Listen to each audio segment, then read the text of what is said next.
आपा माझ्याकडे शेवटचा एकच पर्याय उरलेला होता, म्हणून मला ती जमीन विकावी लागली। मान्य आहे मला आपा, तुमच्या खूप आठवणी जोडल्या गेल्या त्या जमिनीसोबत, पण प्रत्येक वेळी आठवणींमध्ये रमून राहणं योग्य नाहीये। आपा तो वेंडर थोडा जरी ऍडजस्ट करायला तयार झाला असता ना, मला हे नाही करावं लागलं असतं, पण जेव्हा तो डील कॅन्सल करायचं म्हणाला ना, माझ्याकडे कुठलाच पर्याय उरलेला नव्हता आणि म्हणून मला ते करावं लागलं। आपा माझं म्हणणं फक्त एवढं आहे, त्या क्षणी माझ्या डोक्यावर टांगती तलवार होती म्हणून मी हे सगळं केलं, दॅट्स इट।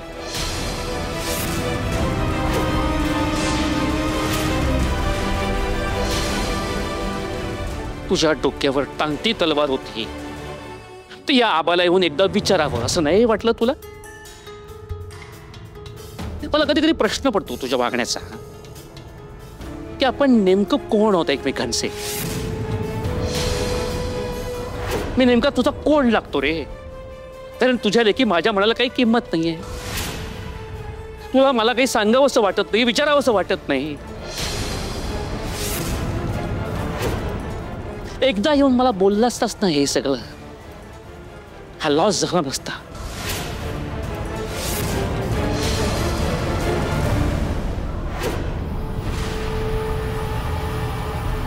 तुला मी प्रॉपर्टी गहाण टाकताना बजावलं होतं, या जमिनीकडे बघायचंही नाही, माझ्या बापदादांची जमीन आहे। तो परस्पर फिकून मोकळा झालास।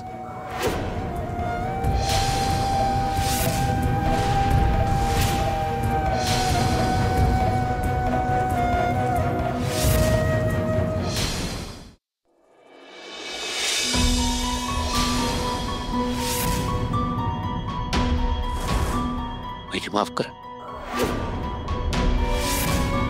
माझ्या मुलांना आपली घरची जमीन विकून टाकली।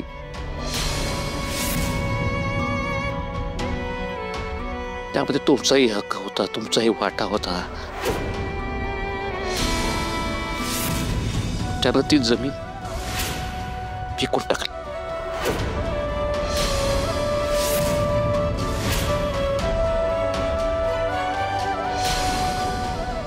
खूप मोठी चूक झाली आहे माझ्या मुलाकडे।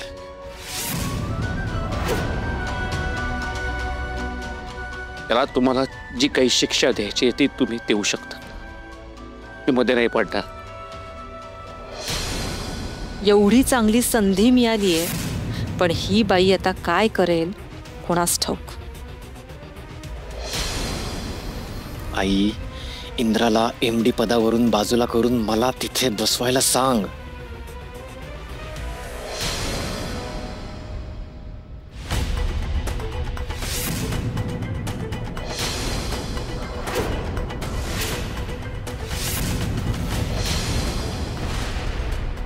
आज इंद्रामुळे मला 8 दिवस पकावा लागतो।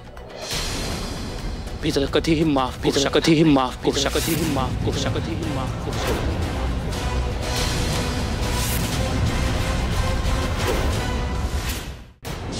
इंद्रामुळे नाही, आज जो दिवस बघावा लागतो ना तो या राणीमुळे।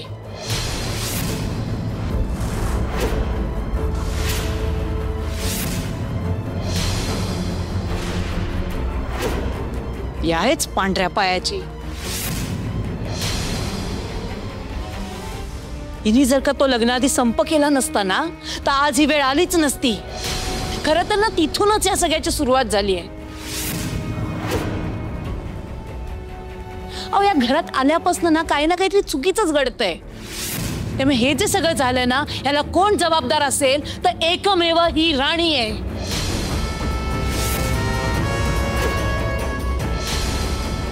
हो, आई बोलतायत ते बरोबर आहे असं मलाही वाटतंय। अहो मालती मॅडम, आता ह्या सगळ्यात माझी काय चूक? गप्प बस, एक शब्दही बोल नकोस। अगं वाटोळ केलंस तू माझ्या लेकाचं, माझ्या घराचं। तुमच्यासारखी लायकी नसलेली बस झालं।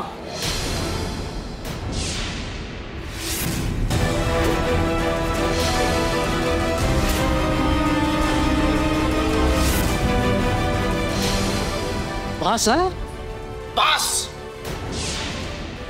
उगाच वड्याचं तेल वांग्यावर काढू नका आणि प्रत्येक गोष्टीचं खापर राणीवरती फोडू नका. अहो तुमचा मुलगा चुकलाय, दिसत नाहीये तुम्हाला? इंद्राकडे चूक झालीये आणि चूक नाहीये, हा गुन्हा आहे.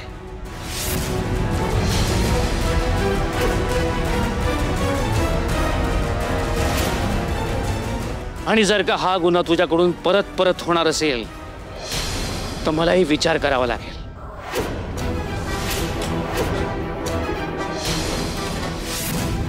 आपल्या कंपनीचे सगळे अधिकार, सगळा कारभार तुला नाही देऊ शकत.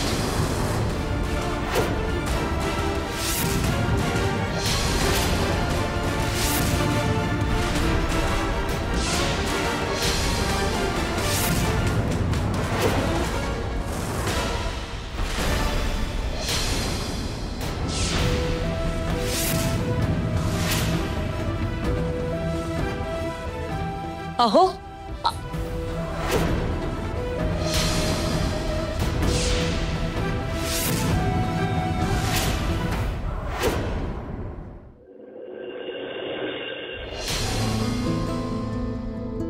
जे घडलंय ते खूप वाईट घडलंय.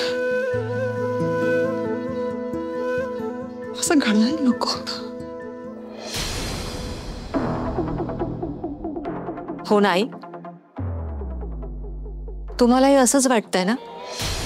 मग बोलायचं होतं ना तिथे, का नाही बोललात? जेव्हा बोलायची वेळ होती तेव्हा मूग गिळून गप्प बसली होतीस. ती जमीन आपलीच आहे ना, तुझाही हक्क आहे ना त्यावर. आयो तुमचा चेहराच सांगतोय, जे काही घडले ते तुम्हाला अजिबात आवडलेलं नाहीये. इंदिरा भाऊजी जे काही वागलेत ते खुपतंय ना तुम्हाला? हो, नाहीच आवडलंय मला. मग सगळ्यांसमोर का नाही बोललीस तू आई? तूच बोलली नाहीस तर आपल्या हाताला कसं काय मिळेल? आणि आबासाहेबांनी माफी मागितली तर सांगत होते ना, हवी ती शिक्षा कर, का नाही केलीस? एक गोल्डन चान्स होता तुझ्याकडे, तू काहीच बोलली नाहीस. इंदिरा भाऊजी स्वतःला आव्हानपेक्षा मोठे समजायला लागलेत. अहो आई, तुम्ही पण कधी अशा वागल्या नाहीत असे वागतायत ते. त्या जमिनीवर सगळ्यांचा समान अधिकार असताना त्यांनी ती जमीन विकली, याला काय अर्थ आहे? तुम्ही आत्ताच्या आत्ता आबांशी बोला. स्वतःचा अधिकार, हक्क, तुमची वाटणी मागा आई. हो आई, आता खूप सहन केला आम्ही. आपण वाटण्या करून घे. नाही नाही, वाटणी मागून घर तोडण्याचं पाप मी नाही करणार. मग स्वतःच्या मुलांना पेकीला लावायचं पाप हवंय का तुला आई? आई, एक एक करत इंदिरा उद्या ते सगळं विकून मोकळा होईल. मग आपल्या वाट्याला काय येईल? बरं आम्ही तुला वेगळं काही करायला सांगतोय का? जे आपल्या हक्काचं आहे तेच मागायला सांगतोय. नाही आई, आई तुझ्याशिवाय आमचं कोण आहे इथे? वाटणीचं तू नाही बोलणार तर कोण बोलणार? आई हे बघ, तू ना खंबीरपणे आपल्यासाठी उभी राहा. तुझ्या मुलांसाठी बोल. बोलशील ना आबांशी? हो आई, कोणासाठी नाही, पण विक्रांतसाठी, अजितसाठी तुम्हाला बोलावंच लागेल आई. बोलाल नाही?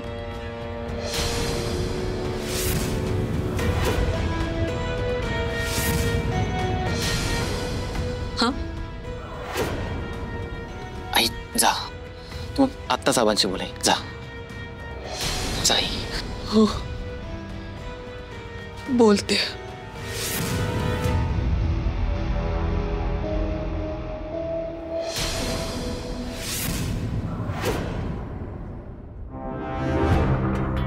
सर, मला बोलायचं होतं तुमच्याशी. सर, तुम्ही जे काय सांगितलेत ना त्याप्रमाणे आपल्याला इन्शुरन्स मिळालाच पाहिजे. अहो, मला असं वाटतं इथं मध्ये काहीतरी ना चुकीचं घडलंय. तुम्हाला जर चालणार असेल ना तर मी एकदा पेपर बघू का? अच्छा, म्हणजे आपल्या कंपनीच्या लीगल ॲडवायझर पेक्षा तुला जास्त कळतं असं म्हणायचंय का तुला? सर, तसं नाही, हे बघा एवढी हुशार नाहीये मी फक्त एवढंच गप्प बस. म्हणते की काय गरज होती शहाणपणा करायची? नेमकी आजच आईला आबांना त्या शेत जमिनीवर घेऊन जायची गरज काय होती तुला? मुद्दाम केलंच नाही सगळं मला अडकवण्यासाठी? हेच हवं होतं ना तुला? गप्प काय बसलीस आता? बोल ना, उत्तर हवंय मला. सर मी देईन उत्तर, पण तुम्ही खरंच माझ्यावर विश्वास ठेवणार आहात का? आणि आबांचा माझ्यावरचा विश्वास उडालाय तुझ्यामुळे, आणि तू मला ऐकवतेस? सर मी ऐकत नाही. हे बघा ह्या सगळ्यात माझा दोष नाहीये एवढंच म्हणणं आहे माझं. मालती मॅडम आबांशी बोलत होत्या आणि त्या आबांना म्हणाले की ते कुठंच फिरायला घेऊन जात नाहीत त्यांना. मी आपलं म्हटलं की त्या दोघांना जवळच्या जवळ आपण कुठेतरी फिरायला घेऊन जाऊ. ते सांगण्यासाठी मी तुम्हाला फोन पण केले होते, पण तुम्ही माझा फोन उचललाच नाही. आणि हे सगळं मी काय एकटी ठरवते का? तुम्ही हवं तर ना अश्विनी आणि उर्मिला ताईला विचारा. आणि जर मला काय माहिती होतं तुम्ही ती जमीन विकली आहे? तुम्ही जर मला सांगितलं असतं तर मी सगळ्यांना तिकडे जाण्यापासून थांबवलं असतं ना. जाऊ द्या, आता तसंही तुमचा काय दोष आहे ना त्यात? काय ना, जगातले सगळेच नवरे बायकांपासून ते काय करतात हे लपवत असतात, आणि मग ही अशी वेळ येते. बंद कर तुझी फालतू पडपड. शांत बसायचं हा माझ्यासमोर. माझं डोकं चढ झालंय. बरं ठीक आहे, मी तोंडाला लगाम लावते, पण मी हात चालवू का? नाही घाबरू नका तुम्ही, मी मारणार नाही तुम्हाला. तुमचं डोकं दुखतंय ना, मी तेल लावून देते तुम्हाला. काही गरज नाही मला त्याची. बरं ठीक आहे, राहिलं. हा पण कसं आहे सर, आपली जर काही चूक झाली असेल ना तर ती मान्य करावी. त्यामुळे आपल्यालाही त्रास होत नाही आणि समोरच्याला पण. चूक माझी नव्हती, चूक त्या ड्रायव्हरची होती, तोही तुमच्यासारखा वस्तीतलाच. मुळात प्रॉब्लेम काय माहितीये? आबांनी तुमच्यासारख्या त्या वस्तीतल्या लोकांना कामावर ठेवलंय ना, हाच इश्यू आहे. काही येत नाही त्यांना. सगळे तुझ्यासारखे मूर्ख आणि युजलेस आहेत. कधी कधी मला वाटतं ना तुमच्यासारख्या माणसांचा जन्मच होऊ नये, आणि जरी झाला ना तरी त्यांचा माझ्याशी काही संबंध येऊ नये एवढीच इच्छा आहे माझी. वैताग आलाय मला या सगळ्याचा.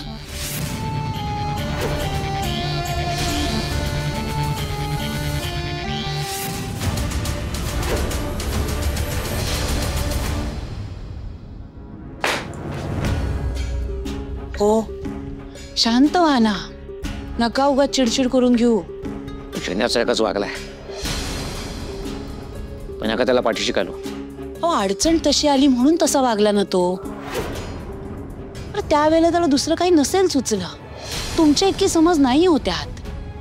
आणि मी म्हणते केला त्याने व्यवहार, काय फरक पडतो? जे आहे ते सगळं त्याचंच तर आहे. त्याचं एकट्याचं नाहीये, सगळ्यांचं आहे. सगळ्यांचं म्हणजे कोणाचं? आता या सगळ्यात तुम्ही रत्नावहिनींना आणताय का? तसं केलं ना तर याद राखा, हे सगळं तुम्ही उभं केलंय. त्यामुळे जे आहे ते फक्त आपलं आणि इंद्राचं आहे. वाटेल ते बोलू नका. जे काही आहे ते माझं आहे आणि अप्पाचं सुद्धा आहे असं मी मानतो. का सगळं तुम्ही त्यांच्या घशात घालायला निघालायत? मुळात ना हा विषयच तुम्ही काढायला नको. उलट त्यांचं तोंड कायमचं कसं बंद करता येईल हा विचार करायला हवा तुम्ही. हो, आपण आजवर त्यांच्यासाठी किती काय काय केलंय. कोण करतोय एवढं कोणासाठी सांगा ना तुम्हीच. आपण कोणावरती उपकार केले नाहीयेत. जो तो आपल्या जीवावर जगतो. आपण मोठेपणा करण्याची गरज नाहीये. हे जेवढं इंद्राचं आहे ना तेवढंच विक्रांतचं आहे, अजितचं आणि चिक्कूचं सुद्धा आहे. माझ्याकरता सगळे सारखे आहेत. मी मानत नाही. भाऊजी,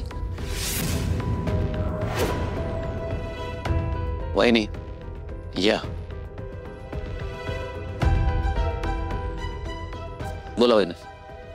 भाऊजी, मला म्हणजे ते मगाशी आपलं ते हे. वहिनी, मला त्रास होणं साहजिक आहे, पण तुम्ही नका त्रास करून घेऊ. इंद्रा चुकीचं वागलाय आणि तो पुन्हा चुकीचं वागणार नाही याची खात्री मी तरी देऊ शकत नाही. त्यामुळे मी एक गोष्ट करायची ठरवली. एक तोडगा काढलाय. वाटणी. आपण सगळ्याची वाटणी करून टाकूया. काय तुम्ही या सगळ्याची वाटणी करण्याचा निर्णय घेताय? हा विषय ना तुम्ही आता वेगळीकडे नेताय. हा उगाच ताणताय तुम्ही. नाही नाही, मला ही वाटणी मान्य नाही. मुळात मी वाटणी होऊच देणार नाही. तर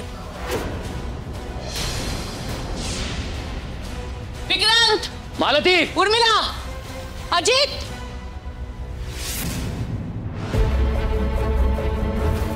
अजित, उर्मिला, विक्रांत, लवकर खाली या. अजित, काय झालं? कळेल. विक्रांत, उर्मिला. मालती अगं,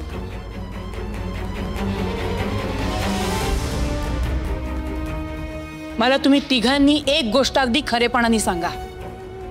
आजवर मी तुम्हा तिघांना काही कमी पडू दिलंय?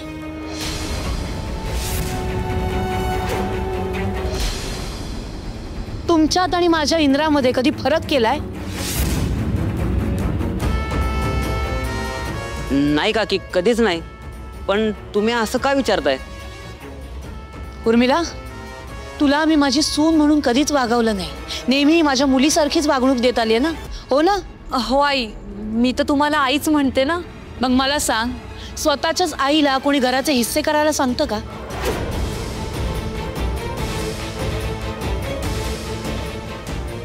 काकी, काही कळेल असं बोलाल प्लीज. सांगते, मी तुम्हा सगळ्यांना इतका जीव लावते, अगदी माझ्या मुलांप्रमाणेच तुमचं सगळं करते. मग हा वाटणीचा विषय आला कुठून? अरे माझ्या मुलाच्या हातून एक चूक काय झाली तर तुम्ही सगळे असं वागणार, लगेच वाटणी मागणार?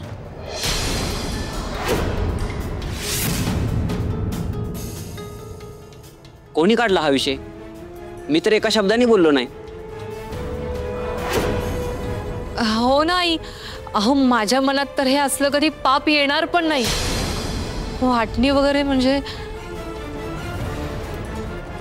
काकी, हा विचार आमच्या मनात सुद्धा येणार नाही. आपण एकत्र कुटुंब पद्धतीमध्ये राहतो. तुम्ही प्लीज गैरसमज नका करून घेऊ.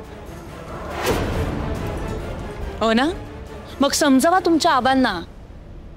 तुमच्यावर अन्याय होतोय की काय म्हणून ते वाटणी करायला निघालेत.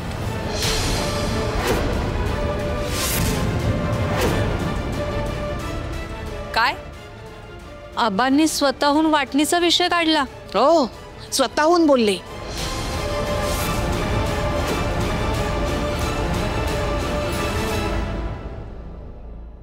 त्यांना असं वाटतंय माझ्या इंद्राच्या वागण्यामुळे तुम्ही तिघं दुखावला गेलात की काय. नाही, आता तुम्हीच सांगा, तुम्हाला खरंच वाटणी हवे का? मुळात ना हा वाटणी शब्द या घरात ऐकायला येईल असं मला वाटलंच नव्हतं. इतका त्रास होता ना ते ऐकल्यापासनं.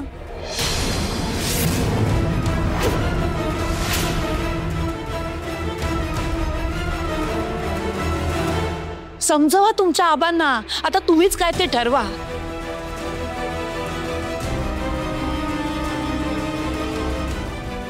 त्यांनी घर एक ठेवायचं, तेच तोडायची भाषा करतायत. इंद्राच्या एका चुकीमुळे इतका गोंधळ येईल असं वाटलं नव्हतं. काय झालं सर? वाईट वाटतंय का वाटण्यांचं ऐकून? खरं सांगा.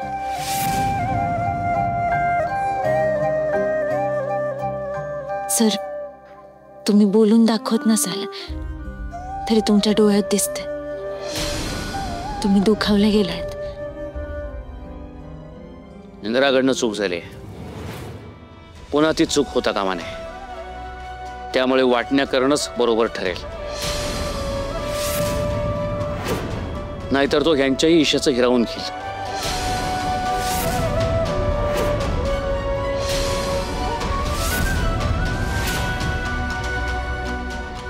आबा,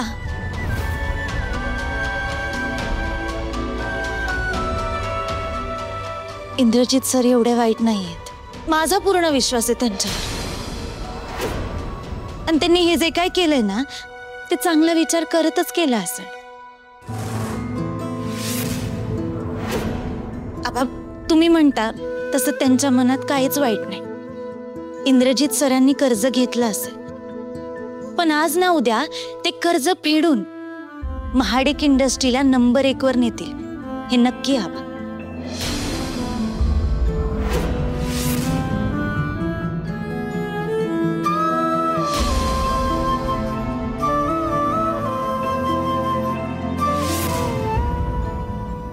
गडबडीत त्यांनी जमीन विकायचा निर्णय घेतला असेल, पण त्यांना त्यांची चूक लक्षात आली. त्यामुळे आबा, त्यांच्यावर रागवण्यापेक्षा आपण ह्या सगळ्यातून मार्ग कसा निघेल, आपण त्यांच्या पाठीशी कसं उभं राहू शकू ना, याचा विचार केला पाहिजे.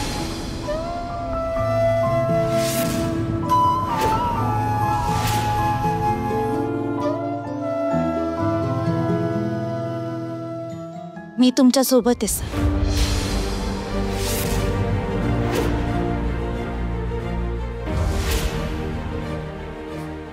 फक्त एवढंच करा की आबांच्या जिथं आठवणी रुजल्यात ती जमीन विकू नका.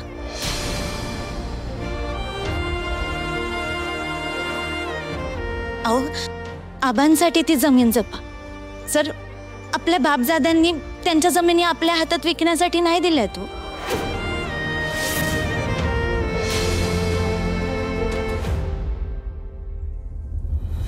बाकी तुम्ही या सगळ्यातून मार्ग काढा.